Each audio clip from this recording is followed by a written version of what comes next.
Hi, I'm Mary. This is Dreamy Goat Design Studio, and this video is on making a ferrous sulfate vat, or a 1-2-3 ferrous vat. Remember, ferrous sulfate is iron, and so this particular vat is brand new to me. I'm simply following the directions from Maiwa, M-A-I-W-A, up in the wonderful company up in British Columbia. I have never made a ferrous sulfate vat. I think that's our dog that just clicked by. But I'm interested in it because, one, it is the first time I have made a vat straight in the pot of hot water. I've always made a stock first and then poured it into the vat, always, but not this afternoon. The second reason why I'm kind of interested in it is because iron, as we know, can be hard on wool, so this vat is strictly for cotton and silk and the like, and also it's a cold vat, which means even though it starts out very hot, I can dip in it tomorrow after it's balanced overnight into a cool vat. So let's begin. All right, the directions from Maiwa, and in the group I will attach a link to this, but the directions say to start with hot water almost boiling, which kind of surprises me because I've always thought that indigo loses some of its viability with super hot water. But I'm going to take their word for it. This is not almost boiling. This is about 180, and boiling is 212 degrees Fahrenheit. But the first thing I'm going to put into this 1-2-3 vat is, 20 grams, less than 2 ounces, 20 grams of indigo that I have already hydrated, right? I'm not putting in the dry powder. I've stirred hot water into it and got it so that it's broken down a bit and it's not clumpy. So here is my 1 part, 20 grams of indigo. And you'll notice there's kind of the sludge there. That's sweet, nice and easy. Now, the second part is, It's 40 grams of iron, 20 grams of indigo, 40 grams of iron, 1 to 2. Now, I have not just put the ferrous sulfate little granules in. I went ahead and dissolved it. So if you look here, and Roger, if you want to peer into here, here are the green granules. I've added hot water to them, and now doesn't it look all rusty? But I'm also going to do this, and they didn't say to do it, but I'm going to do it.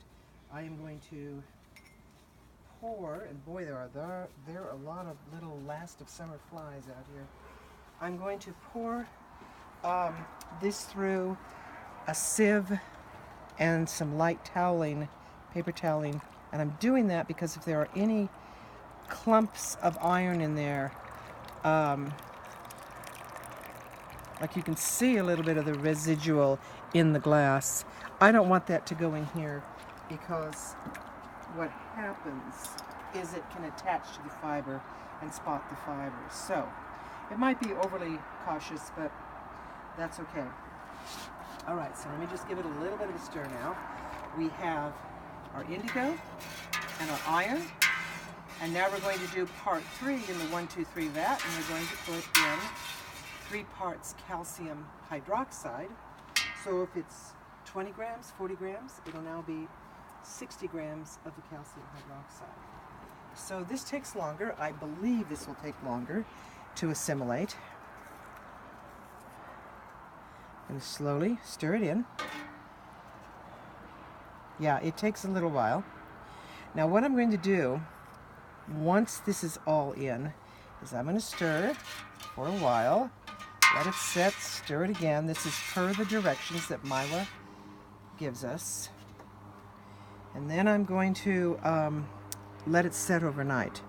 I'm just going to go for it. And don't breathe this. This is outside, which is a good thing because this stuff can be pretty harsh on your nose, and in your lungs.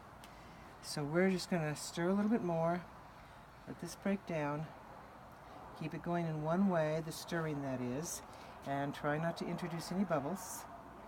I might smash a few here. And then we're going to be done. I believe you can probably, after an hour or two, work with this. But you know me, I like to protract things. I'm going to let it sit overnight and really balance. What the directions say, as I'm getting this, getting this last little bit here, is wait for the vat to turn yellowy green. Check for the bronze surface and the dark bubbles. Begin to dye with short dips, 10 to 15 minutes. Oxidize in water, which would be my pail of water, and then hang to dry, okay? And then remember, of course, I would, within a day, wash it to get rid of the, reduce the high alkalinity. Okay, we got just a little bit more of these. You probably don't have to watch it all, but tomorrow we'll open this up, take a look at it, and we'll do some dipping, okay? So this is easy, a lot easier than a stalk. Making a stalk and pouring it in, I kind of like it. Okay, thank you. We'll see you very soon. Bye.